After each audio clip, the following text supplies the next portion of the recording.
Boldwood presents A Taste of Italian Sunshine, written by Leonie Mack and read by Karen Cass. The moral right of the author has been asserted. This performance is owned by Boldwood. Chapter 1. Jen hopped down from the bus with a sigh of relief, murmuring "Grazie," as the driver plonked her suitcase down after her. She was sticky with sweat and exhausted from her convoluted journey from London, but she'd arrived at last. If you could call it arriving, when she appeared to be in the middle of nowhere. The air smelled faintly of mould and wood smoke, with an unfortunate hint of cow. The bus had just passed through a hamlet called Combai, with stone houses and little shops. The leafy hills and terracotta roofs could have come straight out of a travel brochure.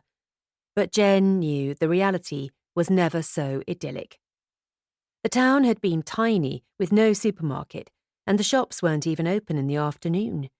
The Italian countryside didn't look so romantic after the hours she'd spent waiting for buses that day. Even more inconvenient was the location of Jen's accommodation, near this god-forsaken bus stop. Stood at the side of a road with no footpath, clutching her enormous suitcase, as cars zoomed by so fast she was worried about being pulled into their slipstream, she'd take the stop-start traffic on Oxford Street any day.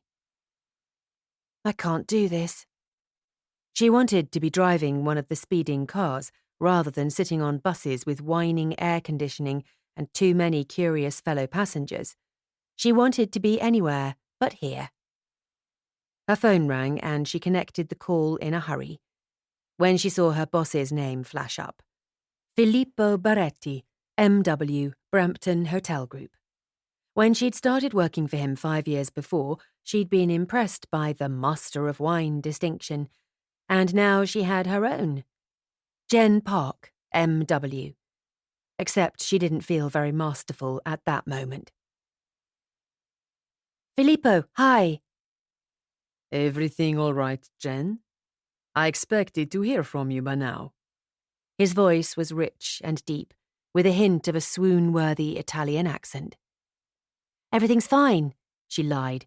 I had a hold-up at the hire car company, but I'm almost at the agriturismo. When her boss had suggested she stay at an agriturismo, an Italian farmhouse bed and breakfast, it had sounded fashionable, but she suspected her head had been turned by the charming Italian. She should have realized anything with a hint of agriculture in the name was going to be outside her comfort zone.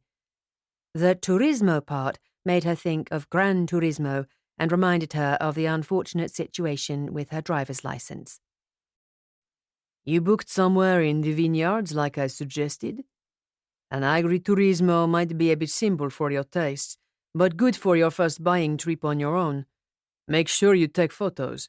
I'm planning to organize an event when the new wine list is ready.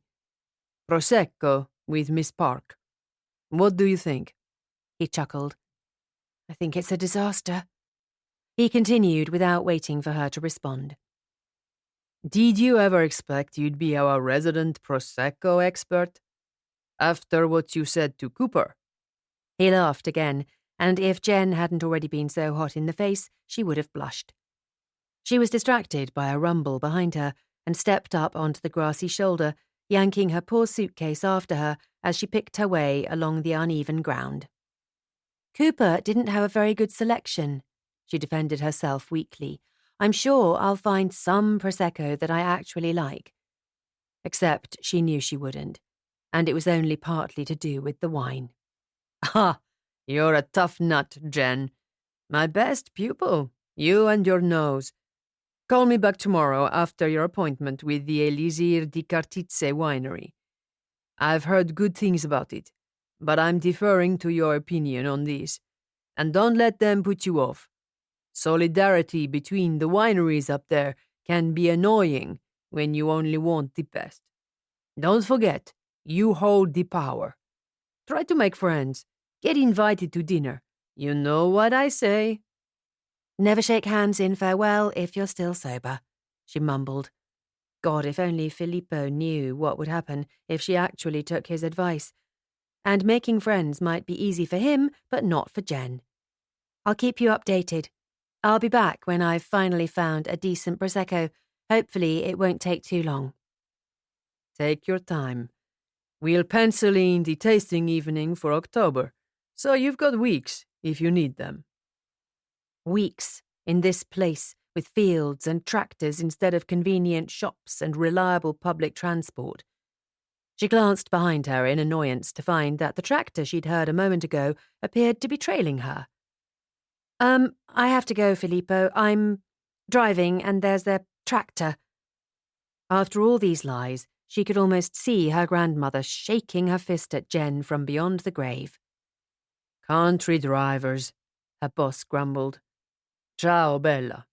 Look after that magic nose.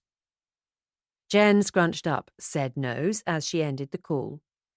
Magic nose wasn't quite the compliment she hoped to get from him, and Ciao Bella was a throwaway line he used all the time. A sudden moaning made her jump in alarm, and she stumbled, expecting to see a rabid cow on the loose. But it wasn't a cow, it was a tractor horn. The driver pressed it again, and the mooing groan sounded afresh. She stopped and stared. The big wheels rolled to a stop a foot from her suitcase, and Jenn shaded her eyes to squint at the driver. He was a young man with tight, ripped jeans, a long-sleeved plaid shirt, unbuttoned over a grimy white vest, and a chunky baseball cap. He gave her a smile, his eyes gleaming as though he'd made a hilarious joke, instead of just pressing the dying cow horn of his muddy tractor. Clamped between his teeth was an actual stalk of wheat. When he doffed his cap in greeting and extracted the wheat stalk to call out something that was entirely vowels, Jenn asked herself if the heat was getting to her. Non capisco, she said, turning away and continuing her march down the hill. She'd learned a little Italian in preparation, and I don't understand was a helpful phrase she'd practiced with the aim of discouraging small talk with strangers. He called something after her which she still didn't understand, but she kept walking, sincerely hoping she was going the right way. English? He tried. A dull thud, and the sound of footsteps followed. Jenn gritted her teeth and stopped. She was about to get the Asian tourist treatment. She could smell that a mile away. It was a shame her usual response, breaking into the convincing South London accent she'd perfected at secondary school, wouldn't work here. She turned back with a withering look. The look died on her face when she took in the sight of him without his farm vehicle. He was very tall and rangy, all arms and legs, and shoulders. His muddy work boots were enormous. He'd pulled his cap off, and his face was unexpectedly pale under the mess of dark brown hair, showing up the day's stubble of beard. He wore 2 black studs in his lobes. What kind of farmer was this? He was kind of cute. I can take you somewhere? There was a rough timbre to his voice that was appealing, as though he'd laughed too much already in his life. But was he suggesting that she ride on the roof of the tractor or in the muddy trailer? No, thank you, she said firmly. It's very hot. You don't say, she muttered, tugging her suitcase back onto the road. She stepped carefully around an enormous pothole, thankful she'd packed her heels in the case and worn her sensible court shoes, although even they were feeling less sensible by the minute on the uneven surface in the extreme heat. If you're certain. I'm certain. The footsteps retreated, and the tractor came to life again with an unhealthy splutter and a grinding squeak that reminded her of scrap metal wreckers. It crunched past, making her skip to avoid the spots of mud it spat in her direction. The farmer waved a big hand at her and gave her that grin once more as he bumped on by. Was he just being friendly, or was he laughing at her? Surely the sight of visitors in the region wasn't that unusual. To her dismay, the tractor turned at the next corner exactly as she did a moment later. The farmer's idle whistling reached her ears as the smell of oil assailed her nose. She tramped after him, wishing the machine wasn't so damn slow. He was drawing ahead of her, but at the pace of a regimental parade, with the coughing engine as the drums. When the tractor turned again into the street where her agriturismo was located, her stomach dipped. Oh, God, she might have to see him again. Talk to him. She was already tying herself up in knots about all the forced social interactions with her hostess she'd have to navigate, without adding the pleasantries required to placate strange farmers with long arms and twinkling eyes. The tractor turned up a steep driveway and came to a stop outside a dilapidated barn. Jenn would have to walk right past. Even worse, when she checked her phone, she saw her destination was just beyond that barn. Tractor Man was apparently her neighbour. Drawing herself up, she increased her pace, puffing as the road climbed and ignoring the drips of sweat that dribbled down when she peeled her silk blouse from her chest. She heard the tractor door opening and closing, but ignored the farmer, crossing her fingers and hoping he wouldn't flag her down again. Just beyond his barn, she caught sight of the farm, her home for this assignment, and breathed a sigh of relief. She might have to endure farm smells and small talk, but it was certainly beautiful. The large farmhouse was full of rustic charm, made of cream stone with crumbling mortar, gleaming in the late afternoon sun. Roses rioted over the front door, blooming in red and orange. Small stone buildings with clay roofs clustered around a cracked concrete courtyard with a rickety wrought iron table and chairs under a faded awning. A pair of tall pines loomed over the farm, and every patch of land was green with life. Herbs and vegetables and flowers. Beside the farm rose a steep slope planted with rows of vines, and at the top stood a faded wooden crucifix with a park bench at the base. "It's beautiful, no? Best country in the world," the farmer called out from behind her. Jenn only noticed her jaw had dropped when she snapped it shut again. He ambled in her direction, and then he said the last thing she expected. "The perfect place to finally find a decent Prosecco. Are you Jenn Park?" Chapter 2. Jenn froze. She'd put her foot in it, it seemed.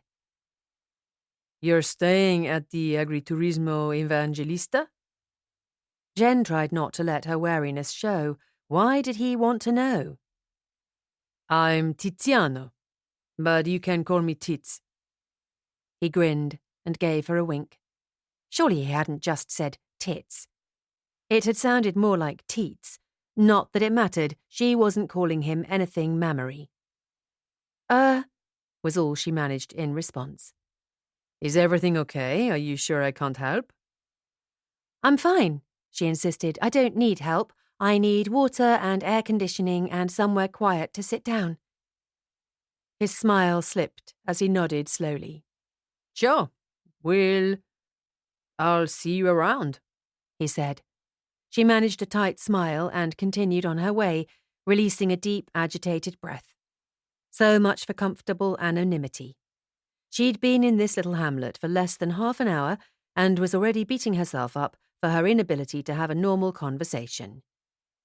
Jenn glanced back to see Tiziano shoving the stalk of wheat back between his teeth and ambling up the steep drive to his tractor. She forced her eyes away, trying not to obsess over what had gone wrong in that conversation and what on earth she'd say to him the next time she saw him. She would look forward rather than back. She was here to select wines and not to make friends with farmers. She'd be back home before she knew it, comfortable in her London flat where no one drove a tractor or took any interest in her at all. The farmhouse might have been rustic and beautiful, but her room wasn't at all like a hotel room. It was a guest bedroom in the family house. The bed was a single, made of chunky dark wood and covered in a red and gold bedspread that could have been woven in the Renaissance. The ceiling was all dark wood with enormous beams that could hold up the earth. Perhaps the overuse of the words rustic and peasant style in the listing should have rung warning bells. Her hostess, Filomena, was also ancient. Her lined and weathered hand clutched an aluminium cane as she shuffled around, and it had taken her about 20 minutes to climb the stairs. At one stage, Jenn had entered the 112 emergency number into her phone, her thumb hovering over the call button, just in case. "The camera is simple, but I hope commode," Philomena said as she showed her the open window with its wooden shutters, the green paint peeling.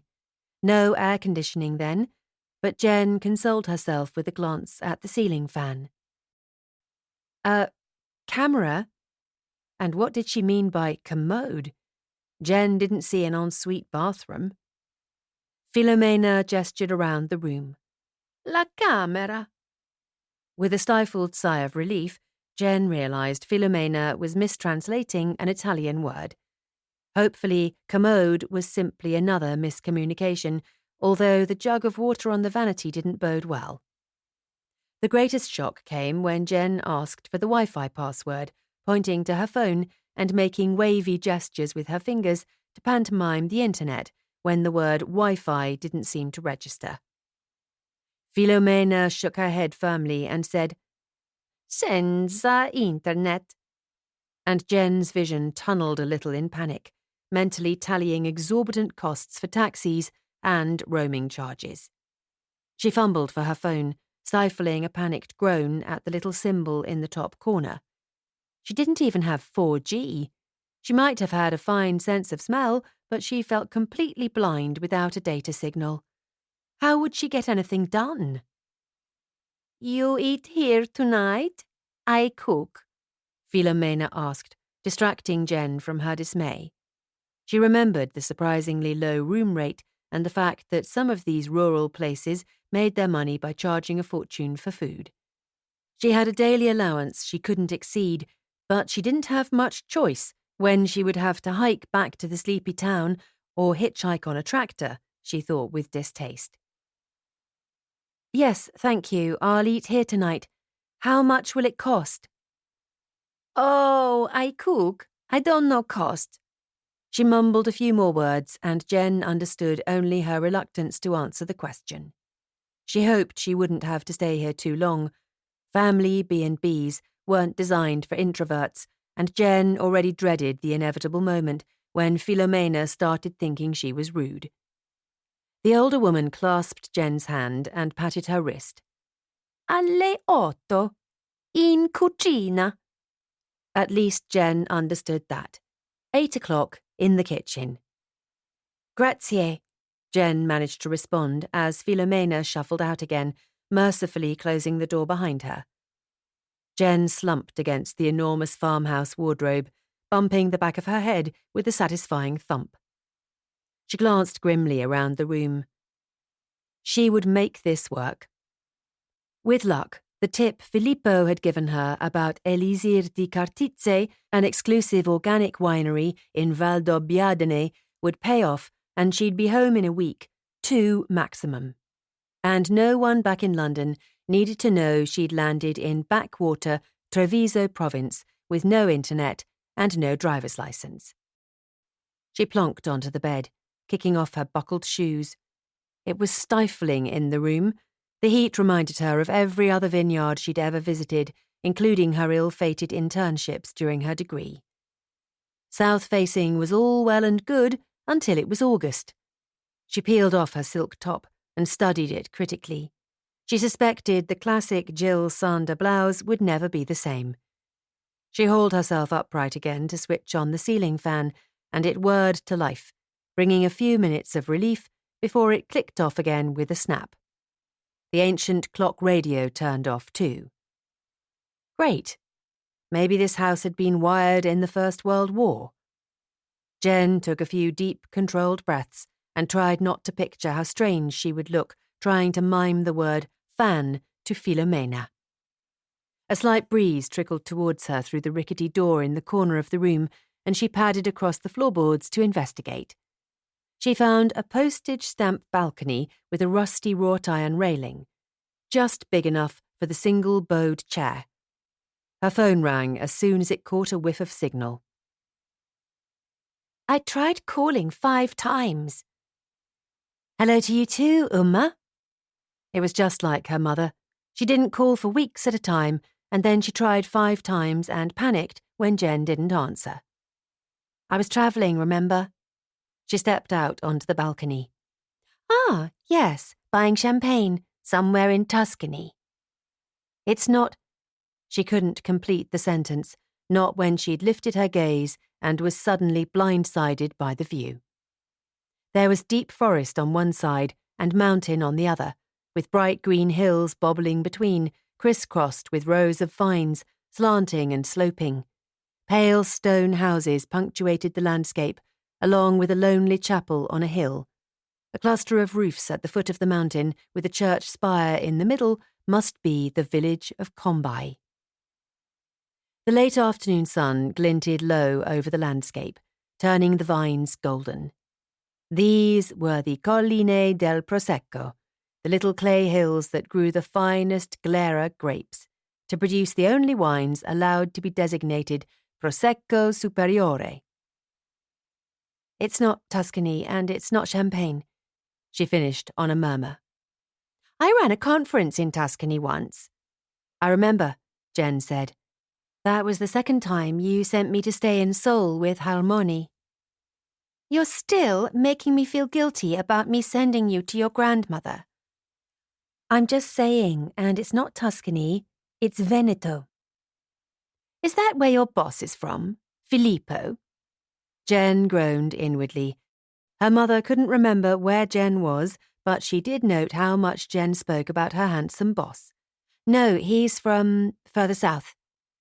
He was from San Vitaliano, near Naples, but her mother didn't need to know that Jenn knew that. He's not on this trip anyway. I have full responsibility. You've worked hard enough for it. It's about time he recognized your abilities. You're ready for his job. Her highly successful mother meant well, but her comment only poked at all of Jenn's suddenly rampant doubts. If her mother could see inside Jenn's heart, she'd be horrified. The things Jenn dreamed about were not fine wines and dollar signs. Thanks, Mum. Sorry I missed your calls, but I have to go. I might not be contactable while I'm here. There's a lot to do. I know, Unjin-ah. I just need to check you're okay sometimes. Jenn swallowed, picturing her mother looking up from a risk calculation and suddenly asking herself if her daughter was still alive. Well, have fun driving around in Tuscany. Lovely place as far as I remember, but drive safely. It's not Tuscany, and... Jenn cut herself off. I will. Love you, Umma. Saranghae. Unjina. Jenn smiled faintly as she ended the call. Saranghae meant I love you, but it had always felt like a magic word to Jenn growing up, as it was one of the only things her mother said in Korean. Mary Park had been determined that her daughter's mother tongue would be English, and she'd succeeded so well that Jenn had felt her grandmother's wrath when she'd been sent to Seoul for the summers. She took a deep breath to pull herself together.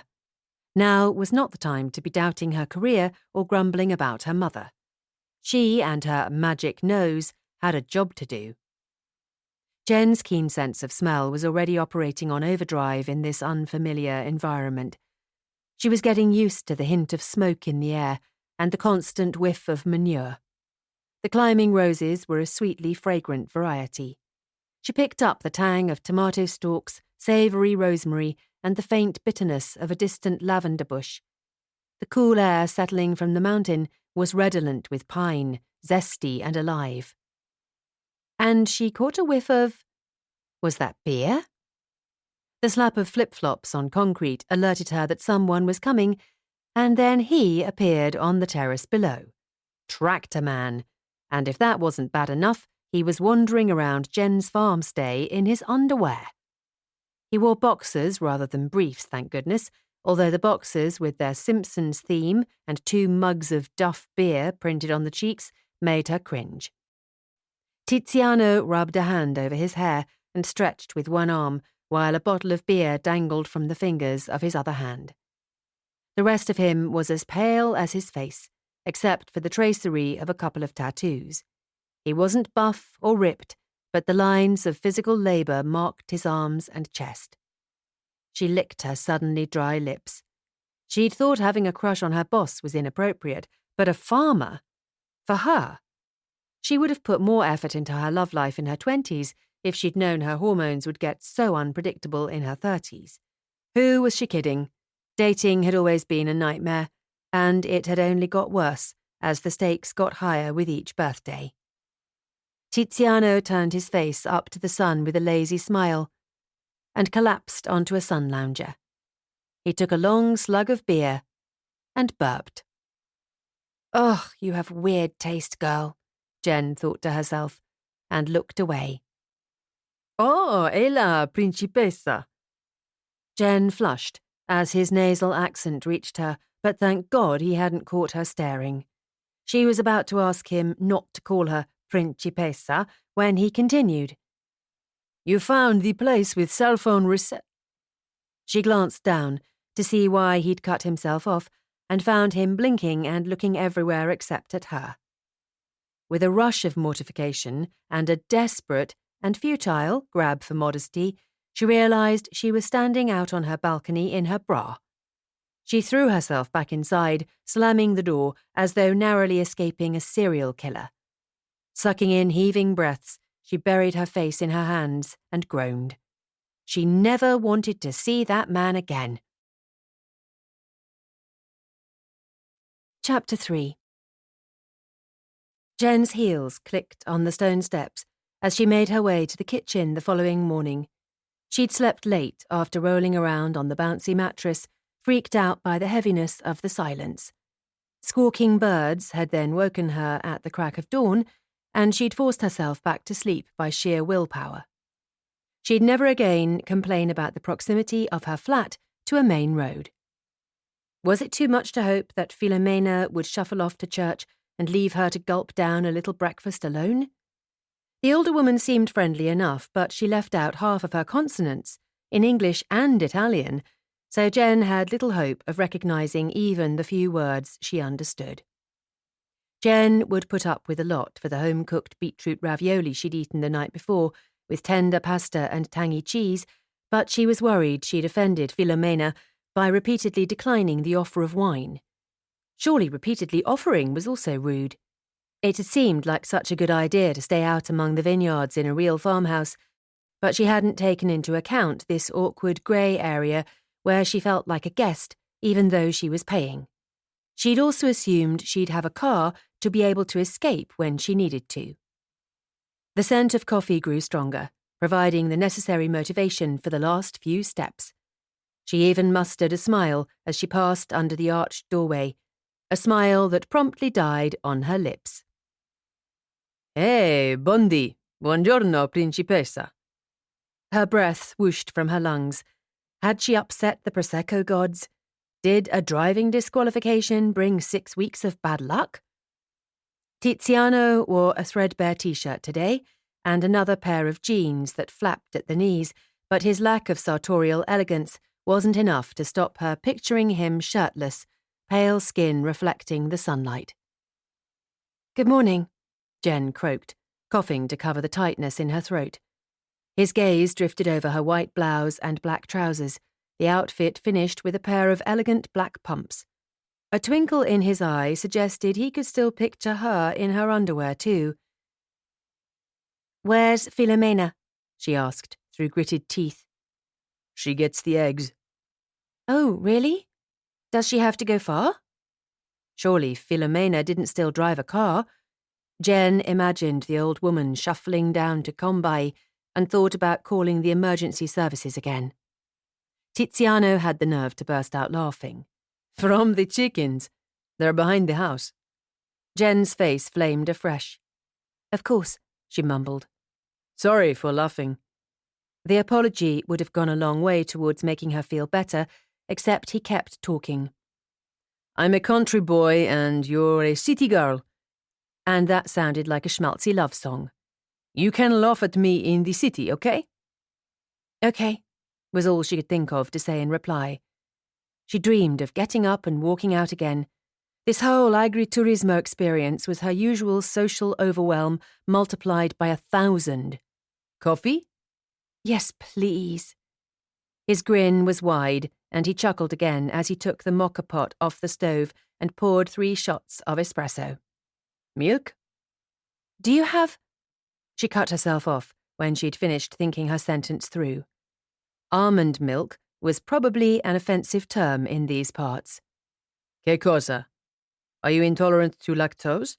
No, it's fine. He shrugged. The milk here comes from cows, not plants and trees. I gathered that, she said tightly. Thank you. He poured milk and spoonfuls of foam from a French press into her cup, and then he placed a slightly wonky cappuccino in front of her. The silence stretched when he sat down too. Her mind raced, but produced nothing she could say to him. His grin faded and grew awkward. Then he took a loud sip of his cappuccino and licked his lips. A flash of silver caught Jen's eye, and she realized he had a tongue piercing, one of those metal bars straight through his tongue. She only noticed she was staring when he tilted his head and raised his eyebrows. She turned away, her cheeks hot. Jen sighed with relief when Filomena returned, holding a basket of eggs that made Jen wonder if there was an army somewhere she had to feed. Filomena mumbled something and smacked Tiziano on the shoulder. She turned to Jen. "Proper eggs," she said carefully with a satisfied smile. "From proper chickens." Our own chickens, Tiziano explained with a smile, and our own eggs, not proper, but fresher than your supermarket eggs. Right, Jen replied. Tiziano is lunatic, but he can help you if you don't find me, Filomena said, giving him another poke. Jen choked on her milk foam, coughing into the back of her hand. He cleared his throat loudly, poorly stifling a chuckle. She doesn't mean lunatic. She means lunatico, like temperamental, you know? I'm not a lunatic. Jen coughed again. Okay, was all she could think of to say. You sleep well? Filomena asked as she cracked egg after egg into a frying pan. Perhaps Tiziano ate 4 dozen on a Sunday morning. She hoped he paid more than she did for his board. Yes, I slept well, thank you, Jen lied earnestly. Her stomach rumbled at the sudden smell of butter in the pan, accompanied by eggs and salty meat, and Filomena nodded encouragingly. Avete fame? Good, good, I make more. No, Jen insisted in alarm, but Filomena didn't take any notice. Not long after, the table was stacked with plates of bread, cheese and meat, and an enormous bowl of scrambled eggs. A crumbly dessert that looked like the love child of an apple crumble and a giant hobnob followed a second later. Torta fregolotta, Filomena said. It's fregola bricioli. What in English, Tiziano? Crumb cake, he said, as he broke it apart with his hands and dumped a piece into her bowl, dolloping mascarpone on top. Cake for breakfast. Here in Veneto, you eat like a peasant, he explained. He seemed to think that was a good thing. He spread Nutella on his cake and wolfed it down. Piling his plate high with eggs, he grated parmesan on top and gave a satisfied groan when he shoveled in the first few bites as though he hadn't eaten in days. Are you a tenant here or something? She blurted out. Or something. He paused for half a second before giving her that incorrigible grin. She's my grandma, he admitted. I don't exactly pay rent. Oh, I didn't realise, but I'm glad someone's here to help with the B&B. It seems a bit much. She added the last part under her breath with a meaningful glance at Filomena where she stood at the kitchen sink. He shrugged as he carried on ploughing through the pile of eggs. It's a good deal. I help out when I have time, and I get nonna's cooking. Tiziano and Filomena exchanged a few sentences in combative tones. She pinched him and gestured wildly, but he just laughed. Jen had no idea how old he was, but he looked young when he laughed. She's reminding me she doesn't approve of my illegal business out of her barn, he explained as though she'd asked. What? She's joking, I hope so. She's my biggest customer. Jenn plonked her cappuccino down so hard it sloshed over the tablecloth. Philomena exclaimed something and fetched a cloth with surprising speed. I'm so sorry, Jenn murmured, still seeing images of her hostess smoking joints or baking brownies with hash. What was going on in this house? I need to do some work. She stood suddenly, her chair scraping on the terracotta flagstones. On Sunday? Yes, I have an important meeting at a winery this afternoon. If it goes well, I might not have to stay very long. She coughed to clear her throat. Not that... She cursed under her breath. Why should she even care what this country bumpkin drug dealer thought of her? Tiziano stood too, unfolding himself to his full height. Work here, at the table, he said. I have to take Nonna to church anyway, unless you need the internet. Then you have to go on the balcony.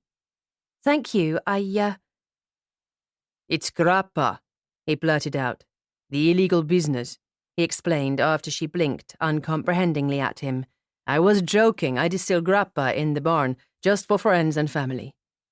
Oh, that's not what I thought. His lips twitched, as though he was incapable of fully stifling a smile. I could show you my setup. This place is famous for Prosecco, but it's the spiritual home of grappa, too. No Italian meal is complete without it. I'll take your word for it, and perhaps another time? Seeing Tiziano's moonshine operation wasn't high on her bucket list. Allora, He tripped on his chair and gave her another awkward smile as he helped Philomena up. He waved stiffly, his neck flushed. Jenn couldn't think why he was embarrassed. Se vedemo, as we say. See you later. I might not be here. I have to go to my meeting later. He gave her a lazy salute. Buona fortuna. Good luck. She was due a bit of that. Sitting in the tractor after church, Tiziano couldn't stop brooding about the conversation at breakfast. He gave the clutch a satisfying stamp and shoved at the gear stick until the old tractor lurched into motion, but manhandling the old machine didn't help alleviate the lingering self-consciousness. Really suave, old man, he muttered to himself. Asking a woman if she wanted to see his home distillery was a poor pickup line, even by his low standards. Not that he was trying to pick her up. She was pretty but clearly unimpressed with her surroundings and with him.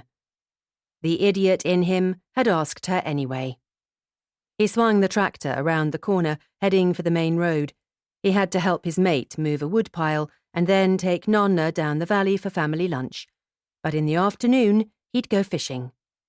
Did Jenn Park like fish? Imagine if he caught a good trout. She'd probably look disgusted. He was supposed to be thinking about something else. He tipped his head up to the bright blue sky, crisscrossed by wisps of clouds, and chuckled to himself. It was a good day. A good year. The vines were heavy with bunches. The tractor would be busy with the harvest in a month, as would his hands. In the meantime, it was August. The trout might be lazy, but he could be too. The engine rattled and coughed as he puttered through the village, nodding and waving as he went. The air was just beginning to swell with heat as the sun beat back the fresh mountain air that descended every evening from Monte Cesen. The forested mountain massif was a familiar presence at his back. He might have grown up on the lower plains, but the mountains had always been there, and his grandparents' farmhouse in the hills had always been his refuge. Life was good, and he knew how much of a miracle that was. The old men were still lingering in the churchyard as he turned onto the main road. Hanging from a wrought iron balcony, the usual pair of faded flags, the red and gold lion of Veneto and the blue and white of the province of Treviso, rippled in the barely discernible breeze. Everything was in its usual place, except he thought he saw Jenn Park standing at the bus stop. Insemenio, he said under his breath, but calling himself an idiot didn't help. He wasn't imagining her there. It wasn't a mirage of a pretty black-haired woman in heels standing in the little bus shelter with a ferocious expression on her face. He heaved the tractor into neutral and studied that impressive expression as he rolled to a stop. "You," she said so softly he almost didn't hear. He'd never thought he was a masochist, but her bluntness made something fizz pleasantly inside him. "Me?" he said with a grin. "The bus doesn't go on Sundays." Panic flashed across her face. "I was hoping it was just late." "How long have you been standing there?" "Long enough." His grin stretched. It might be his new hobby, pricking her pride. "Allora, jump in," he said, holding out his hand. "I'll take you where you need to go." She shook her head fiercely. "I can't go in that. Surely there's a taxi company. I tried one number, but—" "You expect a God-fearing taxi driver to answer the phone on a Sunday? You need to book in advance. Dai, come on." He flicked his fingers at her. "I'm your only choice," he said, injecting a drop of doom into his tone. "Where would I even sit?" He patted the wheel guard beside him. "I've got space. Come, travel in style. Italian countryside style. What time is your meeting?" She checked her smartwatch and then looked as though she wished she hadn't. "In 20 minutes, she groaned. "In Valdobbiadene, he provided, stifling a smile. "I'll get you there in 19 and a half. He extended his arm again, this time catching her eye. She lifted a hesitant hand and placed it haltingly in his. He closed his fingers around hers and tried not to enjoy it, which didn't work out too well. He hauled her roughly into the cab, and she scrambled to right herself, hands everywhere and her feet flailing for purchase. An elbow caught him in the stomach, making him grunt in pain. But when he righted her, keeping one arm around her waist until he was certain she stood stable, everything else flew from his mind, except the thought that her face was even prettier up close. He let her go as though he'd put his fingers in a fire, popped the tractor back into gear, and the vehicle jerked into motion. Jenn plonked onto the wheel guard with a squeak, clutching his shirt for balance, and he had to turn away to hide his grin. "Welcome to the countryside, Miss Decent Prosecco," he thought to himself, with no small measure of satisfaction. Prosecco and Piave. An evening of wine and refreshments from the Conegliano Valdobbiadene hills in Veneto, Italy, with notes and a guided tasting from Jen Park, M.W., wine buyer at the Brampton Hotel Group. Quattro brezze Prosecco, DOCG extra dry. With an excellent balance of acidity and sweetness, this confident, cheerful bubbly is the perfect aperitif to drink to celebrate food, family, and the great joys in life. Fermented in tanks for 40 days, this attractive straw yellow-coloured Prosecco has lively perlage and hints of apples and wildflowers on the nose. The first sip is intensely fruity and invites another taste. On the tongue, the wine feels satisfyingly light and velvety, and there is a surprising aftertaste of Mediterranean herbs, which also make this wine a good choice to accompany savoury mains with meat or even pizza. Chapter 4. Jen questioned all of her life choices as they bumped and bounced and crawled their way into Valdobbiadene. She'd been nervous about the meeting even before her latest screw-up. Filippo's years of advice raining down on her thoughts in an unintelligible downpour. Getting this winery to the negotiating table would be a coup that could set her up in her boss's good books for a long time. But she was painfully aware that the more she wanted this, the more power she gave up from the hotel's negotiating position. It didn't help that despite her years of wine training, she couldn't be completely certain that the product was as good as everyone said. Her stupid, prodigious nose let her down when it came to sparkling wine. Added to the confusion was now the overpowering sensory experience of travelling in this clunking hunk of junk on wheels with a driver who really wasn't a hunk of anything, except he kind of was. He must have scrubbed himself clean for church. It should have been a relief, except his aftershave smelled so good it was distracting, citrus and mountain herbs with subtle woody notes. There was a faint musty tang in the tractor cab, which only served to remind her that Tiziano was often sweaty with hard work when he sat here.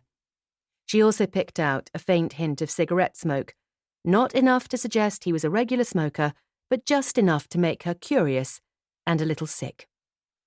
She couldn't afford to be curious or distracted, but she was both.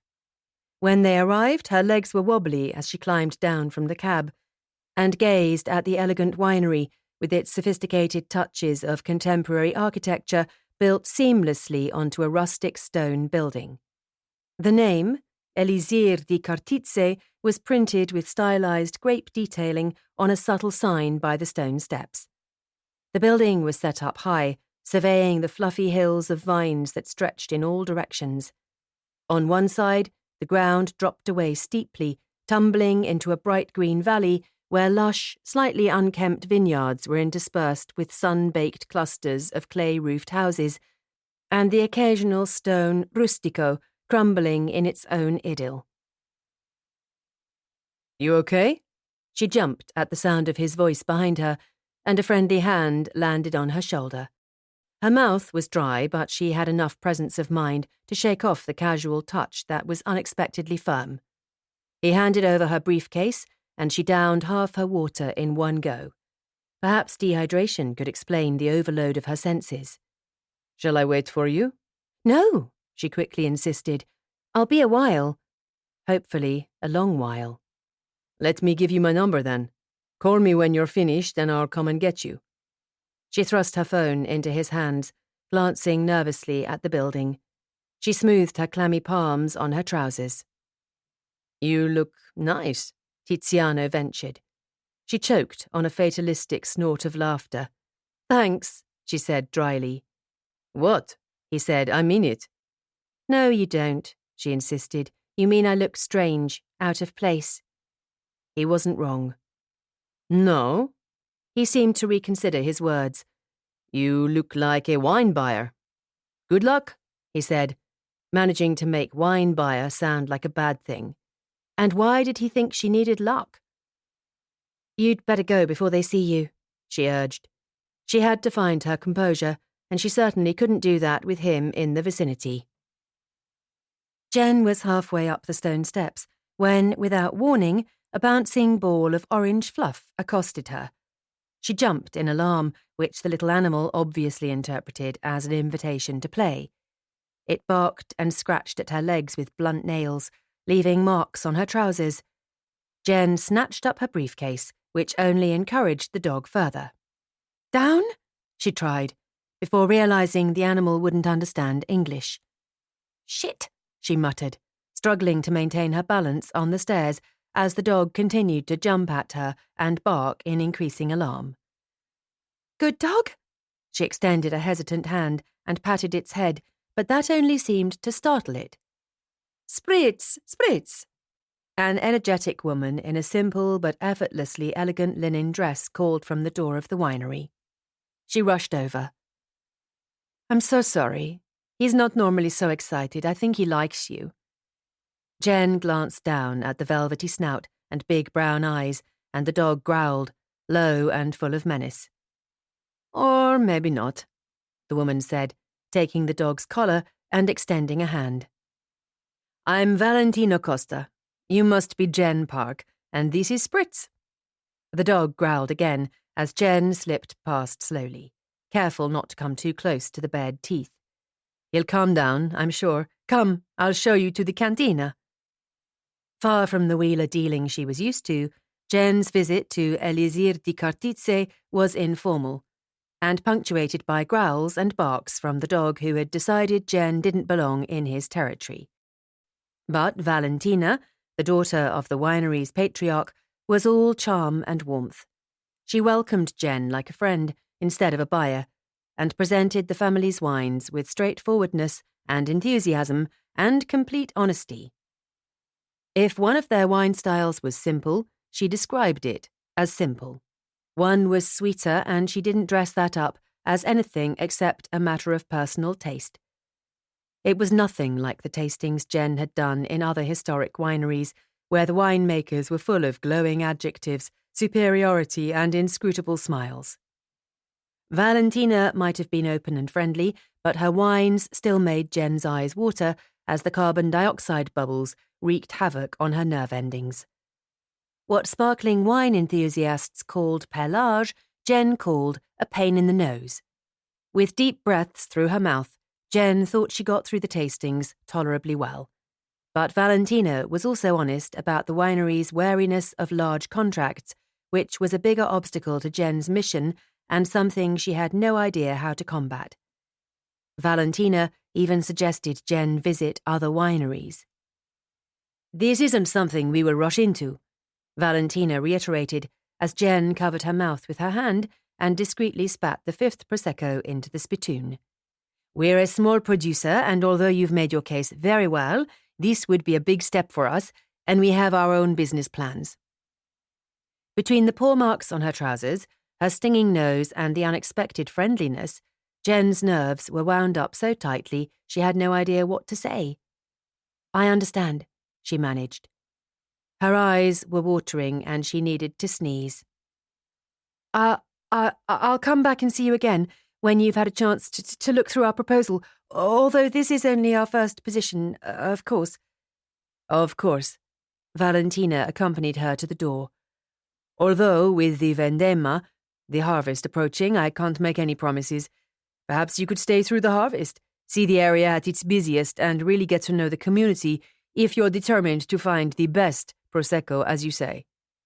The dog barked, as though retracting Valentina's gracious invitation, and scratched her leg again. "I'm sure you'd meet any number of producers willing to work with you." Valentina's kind words still stung Jenn with a prick of failure. Filippo would probably have leaned on her harder, talked about all the money to be made. But Valentina didn't seem interested in earning money, and the dog clearly wanted her gone. Jenn wasn't brave enough to brush him off, so she simply staggered, holding her briefcase high as she continued the conversation. I'm sure you're right." Jenn stumbled down the stone steps of the winery to the car park, just as dazed as she'd been when she'd stumbled up them nearly an hour ago. To her horror, Valentina and Spritz followed her. There were a handful of cars parked, so Jenn catalogued them frantically, wondering if she should pretend one of them was hers. She could not imagine explaining that she'd lost her license and arrived at their lovely winery on a musty tractor. Even the dog wouldn't take her seriously after that. She raised her chin and was about to offer a confident farewell and pretend she was walking to her car when a distant rumbling sent unease through her and set the dog off again. As the sound grew louder, Jenn braced herself for more awkward conversation. Valentina strode curiously to the bottom of the driveway and peered down the lane, holding back the barking Spritz. Jen's face flamed when the old blue tractor puffed into view, climbing the steep drive with a roar of the engine and rolling to a stop. Tiziano leapt down from the cab with a broad grin, giving Spritz a thorough rub in greeting, while the dog preened and whined in ecstasy. "Bravo, cagnolino," Tiziano crooned, leaning down to offer the dog his cheek for a lick. Jen's jaw dropped, cutting off her attempt to offer a feeble explanation to Valentina to preserve what professionalism she could. But before she could say a word, the problem was taken out of her hands. "Tiziano Lucchetta," Valentina called out, her tone fond. "Quanto tempo? You've been avoiding me." She lifted her arms, and he hugged her warmly, pressing kisses to both cheeks. "Not avoiding you, just busy." "Busy? Lots of appointments with your fishing rod, you mean?" He opened his hands in a gesture of innocence that looked too well practiced. A lively conversation followed, full of exclamations and affectionate touches, and so much history that Jenn wouldn't have known what to say, even if she'd understood all of the Italian. He gestured to Jenn, and Valentina turned back to her. "I didn't know you were staying with Filomena. Is her cooking still as good as it used to be?" The look she gave Tiziano was brimming with suggestion. "Come in for lunch, both of you. Me pare has been trying to catch you," she said, poking Tiziano on the shoulder. She turned to Jenn. "Tiziano is the grape whisperer. Everyone wants him to commit during the harvest. He's very good with his hands, she said with a chuckle. Dropping her voice, she continued with a conspiratorial smile. He has the same reputation with women, if you know what I mean. Jenn really didn't want to know what she meant. Don't listen to Vale, Tiziano said with an eye roll, but his cheeks were pink. Spritz was still rubbing against his leg as though he were the Messiah. Just don't let Tiziano distract you with his grappa. How is the home distillery going? Valentina asked with a wink at him. It hasn't sent anyone to hospital yet, he responded dryly.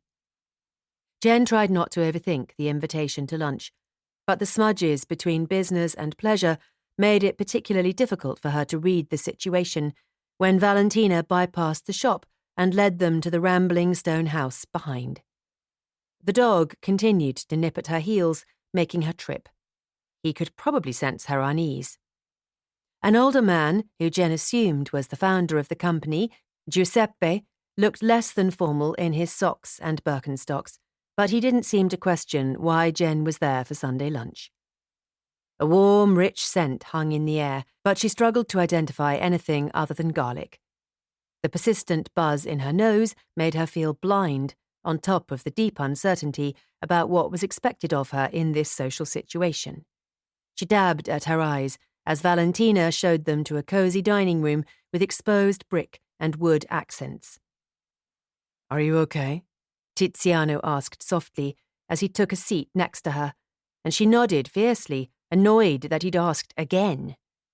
She watched in dismay as Giuseppe popped a cork and poured Prosecco into 4 white wine glasses. She could only hope they wouldn't notice when she didn't finish hers. Valentina brought in plates of risotto with a breezy smile and a joke about Tiziano's appetite. Never says no to a free meal, does Tiziano? She said with a chuckle. You're lucky I always make too much. Jenn reached for the pepper for something to do with her hands, but realized her mistake as the powder swirled. Her beleaguered nose stung, her vision blurred with tears.